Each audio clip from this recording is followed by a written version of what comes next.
Pela primeira vez na vida, todos vocês que estão assistindo ou ouvindo, pela primeira vez na vida, os Estados Unidos têm um concorrente poderoso e bem-sucedido.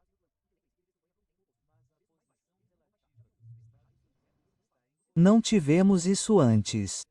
Todos eles foram prostrados pela Segunda Guerra Mundial, como mencionei antes.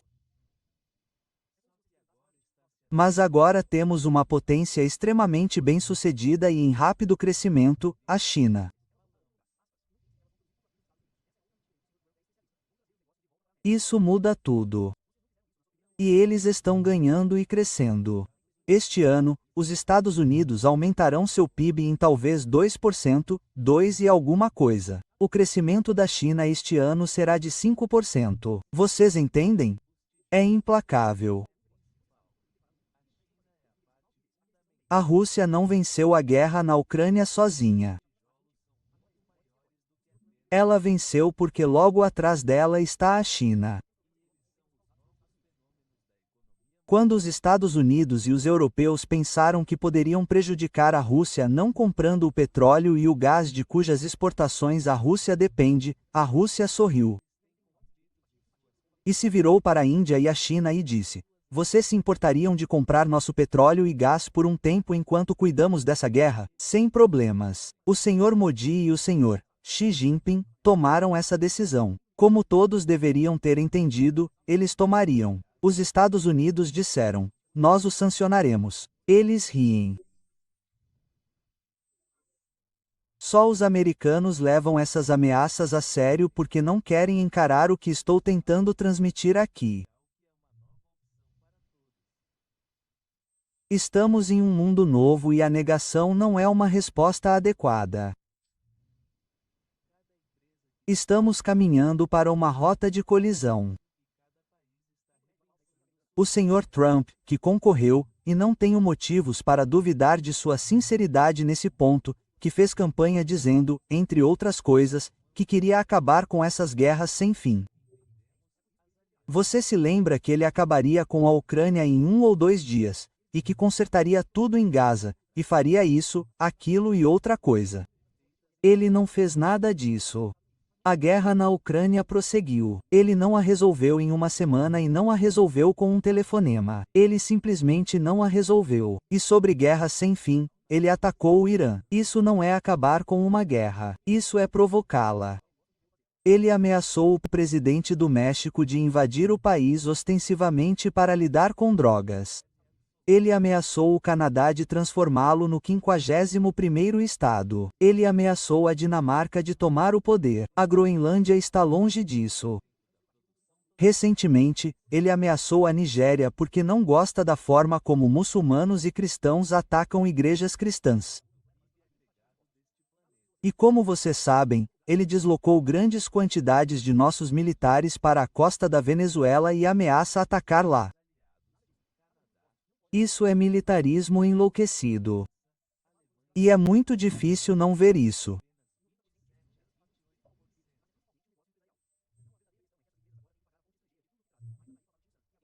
Que vocês podem ter certeza de que é como os russos, os chineses e o resto do mundo veem, como o esforço desesperado de alguém preso em uma situação muito difícil para encontrar um lugar onde possa recuperar sua identidade como o Salvador, aquele que vai consertar as coisas para aquelas pessoas furiosas, seus apoiadores do MAGA e para um público americano cético.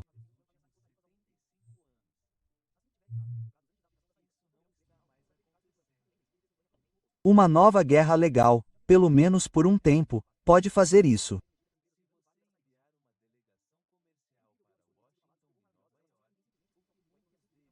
Agora, o último passo, e então eu paro.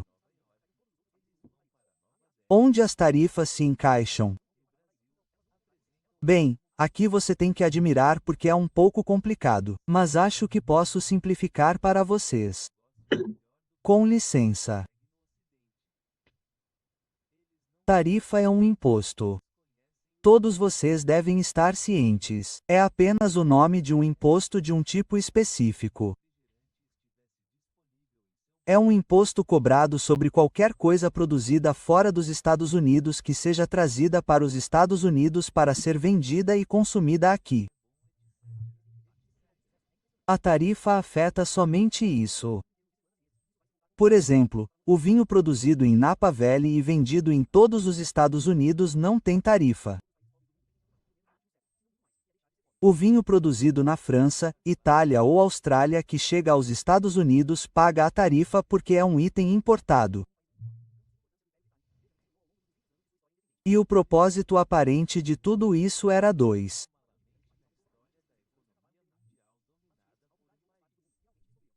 Primeiro, ele faria com que as empresas viessem para os Estados Unidos porque queriam produzi-lo aqui, sem tarifa, em vez de onde quer que estivessem, com tarifa.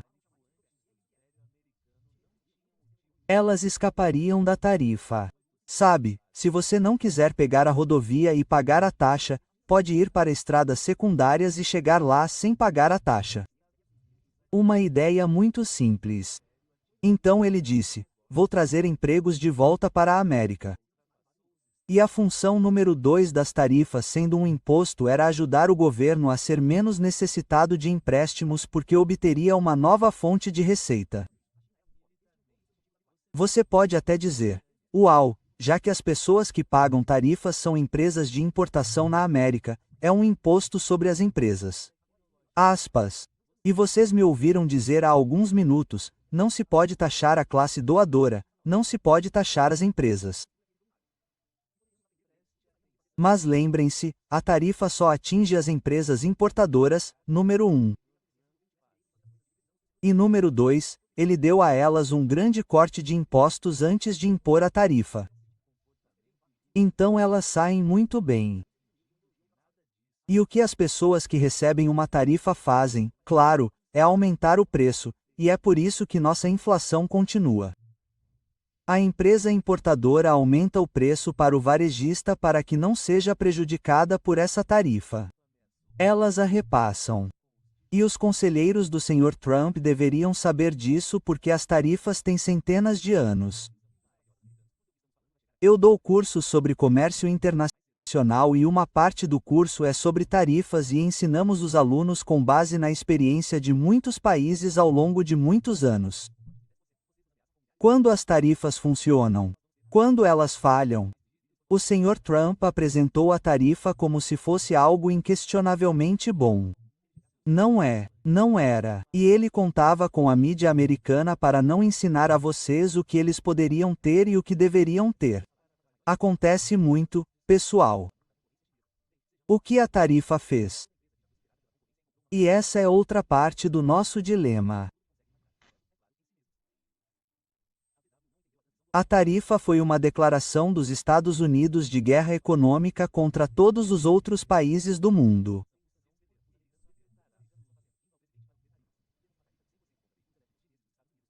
Isso é algo espantoso de se fazer. Se você não entendeu isso, é porque não está prestando atenção. Ela diz ao mundo: se você quer fazer negócios nos Estados Unidos, precisa pagar um imposto para nos obter. Não é o comportamento de um império que já fomos, que dizia: acreditamos no livre comércio e faremos do mundo um lugar onde qualquer pessoa com uma boa ideia pode começar um negócio e prosperar. Não, não, não, não. Tudo isso acabou. Se você quer fazer negócios nos Estados Unidos, você paga um imposto. Deixe-me dar um exemplo que afeta sua vida, embora de uma forma que você não saiba. Cerca de 15 anos atrás, uma competição começou em todo o mundo. Era uma competição. Quem conseguiria produzir o melhor e mais barato veículo elétrico? Um carro ou um caminhão que não funcionasse com gasolina, mas sim com eletricidade. Vocês todos sabem que Elon Musk é o homem mais rico do mundo porque ele fez isso primeiro. Mas não ganhou a competição. É por isso que a Tesla Motor Company está na encrenca em que está agora. A competição foi vencida por uma empresa chinesa. Caso você nunca tenha ouvido falar dela, ela se chama BYD. 3 iniciais que, a propósito, significam palavras em inglês. Construa seu sonho. É isso que significa. A BYD Corporation na China produz de longe os carros e caminhões elétricos mais baratos e de melhor qualidade. Eles estão à venda em todo o mundo? Sim. Eles estão à venda em todo o mundo há alguns anos? Sim. Em Paris, eles fazem parte da frota de táxis. Por que vocês não os viram? Porque no seu primeiro mandato, o Sr. Trump os atingiu com uma tarifa de 25%. O Sr. Biden, para não ficar para trás, aumentou para 100%, que é o valor atual. Então, o carro custava as $30.000. Você poderia comprar o melhor carro elétrico por cerca de $30.000. Mas é esse o dinheiro que teria que ir para a China para pagar pelo carro. Para buscá-lo na concessionária aqui, você teria que pagar o imposto de 100%, a tarifa sobre isso para o tio Sam. Então, você teria que pagar as $60.000. 30 pelo carro, 30 pela tarifa sobre o carro. Você não vai fazer isso. Você vai se contentar com um carro menos bom e só terá que pagar talvez 40 ou 50 mil para a Ford ou GM ou Tesla ou qualquer uma das outras. Mas isso é muito ruim para os Estados Unidos. Você sabe por quê? Porque em qualquer outro lugar do mundo, qualquer concorrente dos Estados Unidos fora deste país pode comprar o caminhão da melhor qualidade pelo menor preço, 30 mil. Só o americano tem que pagar muito mais. Você sabe o que isso significa? Estamos acabados. A competição acabou. Não podemos. As próprias medidas que tomamos para nos proteger nos prejudicam. Não houve pressa das empresas aqui. Elas sabem que o Sr. Trump retira a tarifa semanas depois de colocá-la, aumentá-la ou diminuí-la. O mundo inteiro está rindo esta semana porque a Suíça conseguiu reduzir sua tarifa de 39% para 15%. E você sabe como eles fizeram isso? Eles deram ao Sr. Trump uma barra de ouro, gravada com os números de sua presidência no valor de $130.000. Eles vieram aqui, deram a ele os presentes, e ele os largou. O mundo inteiro ri porque no resto do mundo esse comportamento tem um nome. Chama-se suborno. Mas nossa mídia fará um comentário aqui ou ali, com certeza. Mas isso faz parte da negação. Estamos em esse nível em que um governo estrangeiro pode gastar o que não é nada para ele. E alcançar. Estamos à venda, pessoal. Isso é tudo que eu disse a vocês, não é incomum para um império em declínio. No final, e este é meu ponto final. Um império em declínio geralmente se extingue. Ao entrar em guerra para tentar recuperar na guerra o que não pode ser recuperado. E então a guerra geralmente vai mal.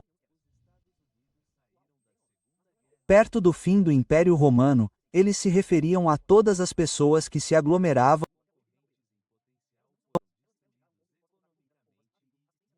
e tomavam conta de partes como selvagens. Como tribos selvagens. Eles não eram nada disso. Só que eles estavam ganhando. E Roma não conseguia entender, tendo sido um império dominante por alguns séculos, que estava acabado. Agora somos uma nação que designou a China como nosso grande adversário. Isso não pode acabar com a guerra na Ucrânia, embora saiba que está perdida. Custando ainda mais dinheiro, custando ainda mais vidas, reduzindo aquele pobre país a uma condição horrível.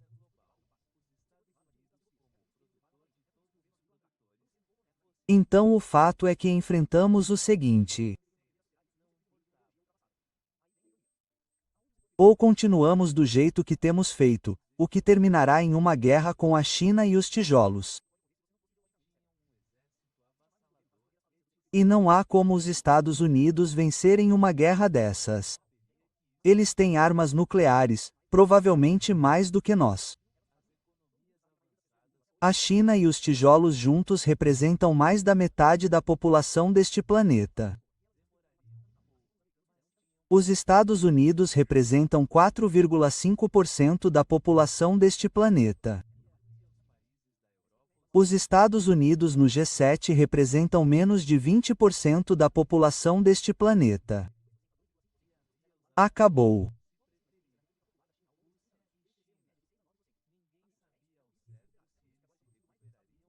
O próximo após nosso declínio será um império chinês ou talvez, se tivermos sorte, o esforço que chamamos de Liga das Nações após a Primeira Guerra Mundial ou Nações Unidas após a Segunda Guerra Mundial será o modelo, um acordo multinacional genuíno entre os povos do mundo.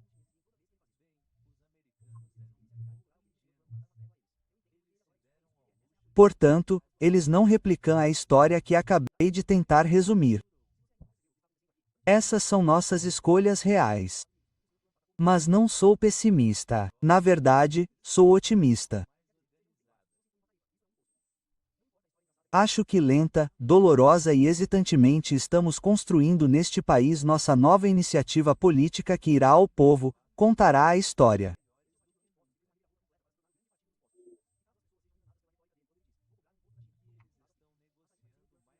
Temos que dizer o que tentei resumir com e para vocês esta manhã e dizer que precisamos de uma nova direção política, novos líderes políticos que se sentem com nossos homólogos chineses, porque eles gostam de nós, precisamos evitar o conflito do qual não há recuperação, a guerra nuclear.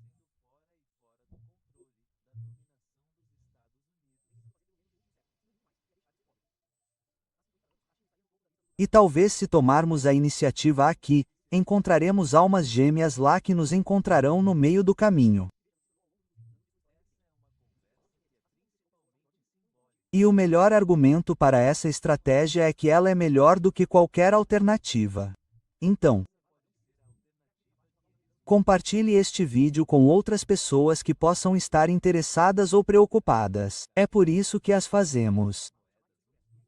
E, claro, se você puder ajudar a compensar os custos que incorremos, isso seria muito apreciado. Obrigado.